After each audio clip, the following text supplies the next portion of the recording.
Early autumn in Beijing, as the first cold winds of the season begin to thread through the vast streets, the city dons the familiar calm of a metropolis that never sleeps. Lights from skyscrapers reflect off glass surfaces, creating a brilliant and extravagant tapestry where every movement seems hidden behind a shimmering layer of aura. In a high-end complex in the Chaoyang district, that night passed like any other until an unexpected event completely shattered that familiar rhythm. Only a few hours after a private party of the elite, a man was discovered lying motionless at the foot of the luxury building. His identity was quickly confirmed as Yu Menglong, a 37-year-old actor known to the public for his calm, principled image and his focus on genuine talent rather than outward ostentation. His death was shocking, not only because of its suddenness, but also due to the stark contrast between his character and the mysterious circumstances of his departure. In the initial hours, information spread at breakneck speed. Several hypotheses quickly emerged, ranging from an unfortunate accident to the possibility of a voluntary act. However, as more details were revealed, the picture of that fateful night became increasingly complex. Gaps in information, vague explanations, and the prolonged silence from those present at the party left the public unsatisfied with simple conclusions. This is not merely a story about the passing of an individual. It touches upon larger questions about the right to live within a glamorous yet high-pressure industry, about unspoken compromises, and about the price paid for silence. When the stage lights go out, what is truly operating behind the scenes of the modern entertainment world? In this analytical journey, we will peel back each layer of information, starting from a seemingly harmless party to the unusual signs in the investigation and the chain reaction of the media and the public. The goal is not to deliver a verdict, but to place facts side by side, illuminating them within a panoramic view so that readers may form their own perspectives. Because sometimes the truth does not lie in what is said, but in the very things left behind in silence. The evening began like many other gatherings in the entertainment world, where social greetings and polite smiles masked calculations that are never voiced. The penthouse located on the top floor of the complex in Chaoyang district was meticulously prepared.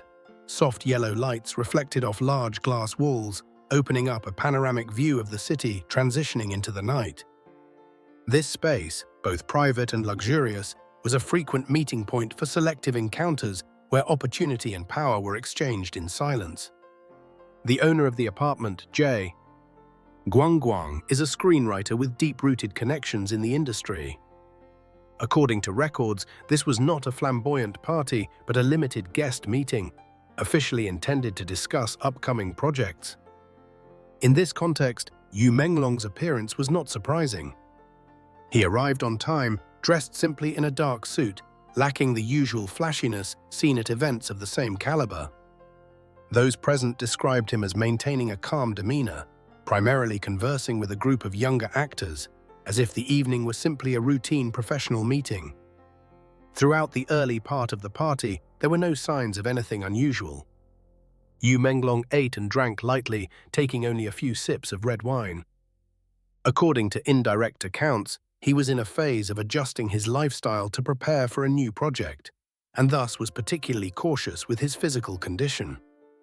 This detail later became one of the key points when facts were compared. For a person who habitually restricted alcohol consumption to suddenly fall into a state of lost control was clearly a paradox difficult to ignore. Around 10:30 in the evening, the atmosphere in the apartment shifted slightly when Irene Song appeared. She arrived later than most guests, with a simple style and delicate makeup that created a sense of approachability. The two sat near each other and began to converse. From an outside perspective, it was a normal image of two colleagues in the same industry. No tension or arguments were recorded. It was this very normalcy that made the subsequent developments even harder to explain. At approximately 11 o'clock at night, according to the accounts of some present, Irene Song offered Yu Menglong a glass of whiskey. Initially, he was said to have declined. However, after a few words of social persuasion, described as a gesture of thanks for his presence, Yu Menglong accepted the glass. No one in the room at that moment could have predicted that this small moment would become the starting point for a chain of events leading to tragedy. Only 15 to 20 minutes later, those sitting nearby began to notice a marked change in Yu Menglong. His speech became incoherent, his eyes lost their inherent alertness, and his movements gradually lost control. In a crowded party, these symptoms were initially assumed to be caused by alcohol. Yet when placed alongside the amount of alcohol he had consumed earlier, this hypothesis quickly revealed inconsistencies. From approximately 11:30 at night until nearly 3 o'clock in the morning, Yu Menglong almost disappeared from the common space of the apartment. According to some accounts, he was taken to a private room to rest. A notable coincidence is that during this same period, Irene Song and the host, Jie Guangguang, also did not appear frequently before the other guests. When someone inquired about Yu Menglong's condition, the answer given was that he was sleeping and needed to be left alone. At that time, these explanations did not arouse obvious suspicion. But looking back at the entire context, that sequence of events began to carry a different meaning. A party organized under the guise of discussing work, an actor in a phase of career recovery, a glass of alcohol appearing at the exact right moment, and a long period without direct witnesses. All of this created a gray zone of information where questions gradually outnumbered answers. Regarding motive, the surface of the story suggests no clear personal conflict. However, in an industry where opportunities are not distributed equally, an individual choosing a principled and uncompromising path sometimes becomes a destabilizing factor for the established order. Yu Menglong's return, according to some industry analyses, could carry significance beyond the personal scope, touching upon the interests and positions of many other parties. It is here that the story begins to transition from a social gathering to a complex puzzle of context, motive, and things left unsaid. And when dawn arrived, what remained was not just silence in the penthouse, but a series of unsolved questions waiting to be illuminated under the light of an official investigation. As the first light of dawn broke, the luxury complex in Chaoyang district quickly transformed into a strictly cordoned-off scene. Caution tape appeared around the base of the building where a body had been discovered in a lifeless state. Initial information was tightly controlled, but within a few hours, the victim's identity spread widely. That man was Yu Menglong. His name immediately pushed the incident from a routine investigation into the epicenter of public attention. The dense presence of media at the gates of the building created a tense atmosphere. Cameras, microphones, and constant news updates caused every minute detail to be magnified. In this context, the authorities conducted the scene examination under unprecedented pressure. From the very first records, several details forced investigators to be more cautious in framing their hypotheses. On the first-floor wall, about 1.5 meters from the ground, long scratches appeared, accompanied by faint fingerprints and chipped paint.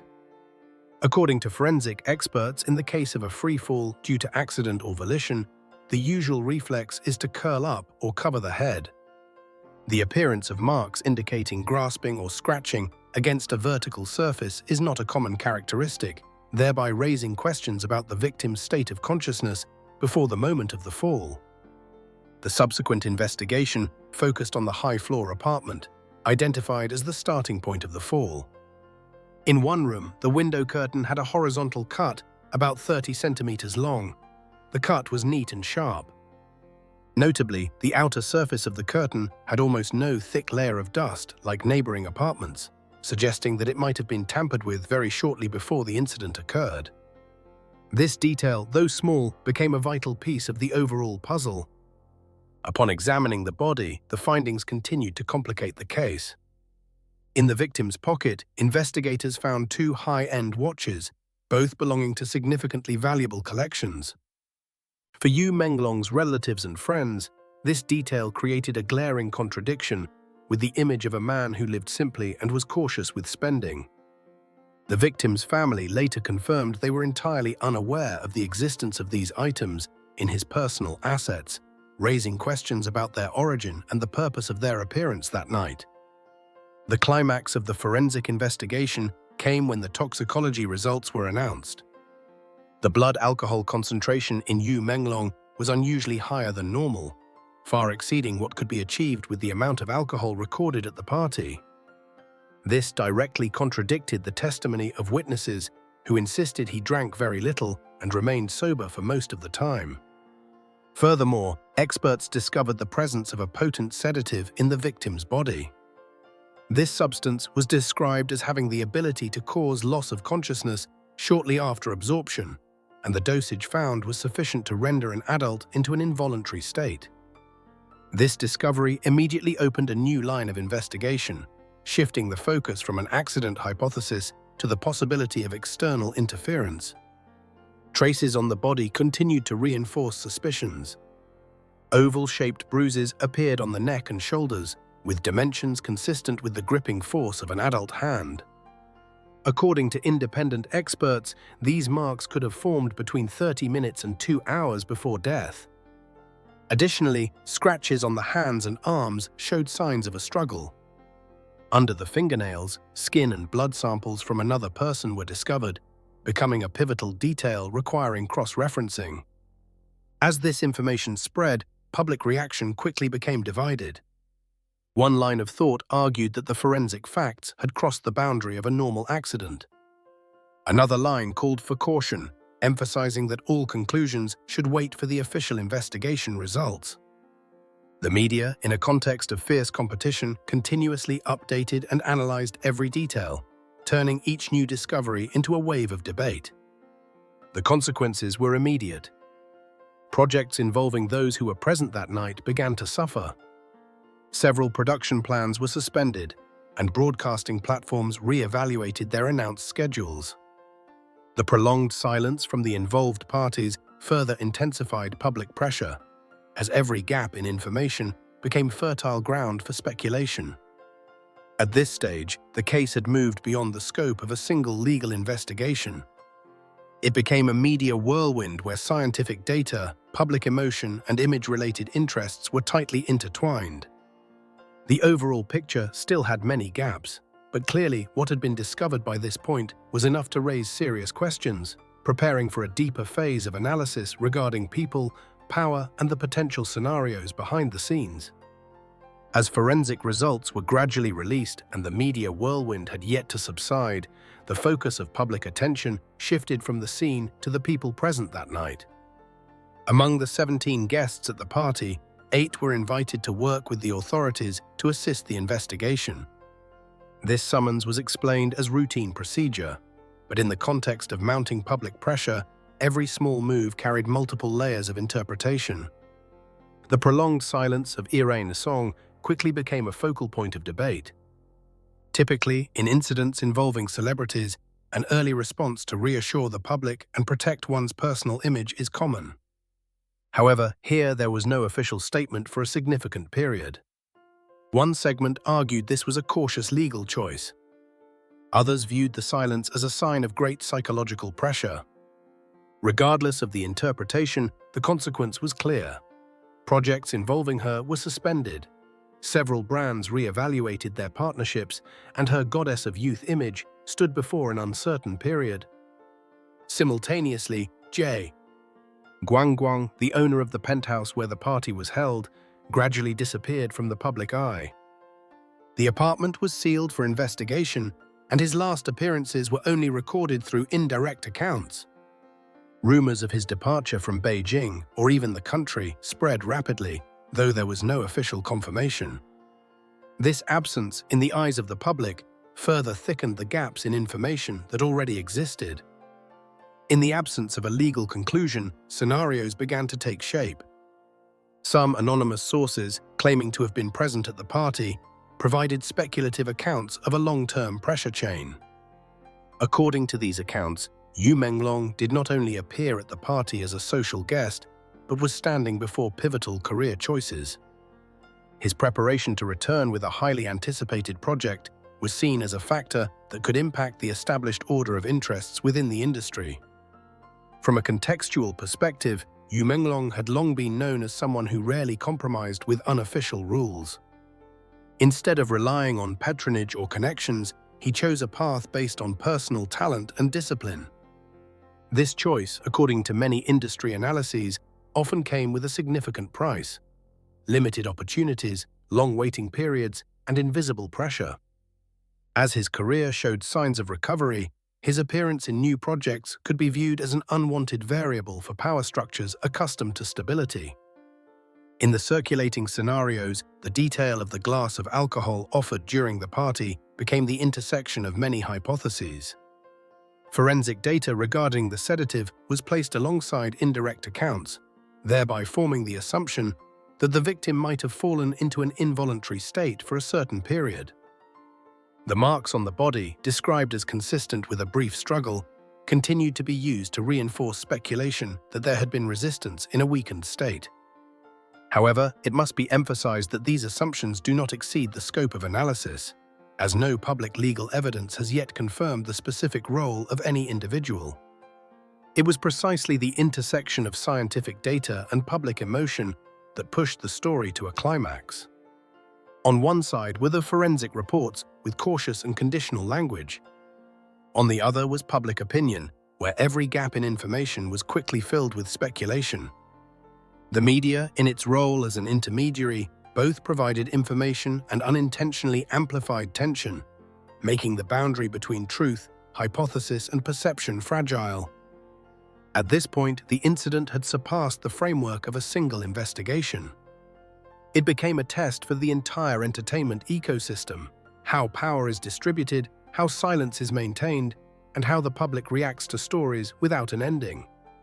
No final conclusion was delivered, but it was this very suspension that kept the story alive in the public space, like an open question that cannot yet be closed. What remained after this climactic phase was not a definitive answer, but an increasingly clear realization that, in that glamorous world, the truth rarely appears in a complete form from the beginning. It requires time, patience, and above all, a sober attitude to prevent suspicion from turning into a verdict. After all the published facts, the circulating hypotheses, and the information gaps that could not be filled, the name Yu Menglong is no longer just associated with a controversial incident. In the public consciousness, he is gradually being seen as a symbol of a person who chose the harder path, the path of personal principle in an environment accustomed to compromise. His departure, although the final cause has yet to be officially determined, has left a lingering resonance that extends far beyond the scope of a personal tragedy. This story does not close with a definitive conclusion, but opens a series of larger questions. When the stage lights go out, what remains behind the carefully polished images of the entertainment industry? Perhaps beneath that aura lies an operating system based on hidden rules, where silence sometimes becomes a condition for survival, and where personal choices can lead to consequences beyond control. The societal reaction to this incident is also a notable test. In the digital age, where information spreads faster than the ability to verify it, every suspicion can become a verdict in the eyes of the public. Stalled projects and shaken images show the power but also the dark side of collective attention. Doubt, though stemming from a desire to seek the truth, can also create heavy tremors if it lacks sobriety and patience. From a broader perspective, this incident forces us to face a reality that is not easy to accept. The truth rarely appears fully and clearly from the start. It often lies scattered in small details, indirect words, and even in things that are left unsaid. The search for truth is therefore not only the responsibility of investigative agencies, but also a challenge to the information-receiving attitude of every individual in society. The journey to find answers for Yu Menglong remains unfinished at this time. But perhaps the most certain thing the story leaves behind does not lie in who is right or who is wrong, but in the awakening to the fragility of aura and the responsibility that comes with power. Only when concern is placed on a foundation of fairness and caution will the truth have a chance to be returned to its proper form, transparently and with dignity. And until that day arrives, this story will continue to exist as a silent reminder. In that brilliant world, sometimes the most terrifying thing is not what is exposed, but what is forever buried in silence.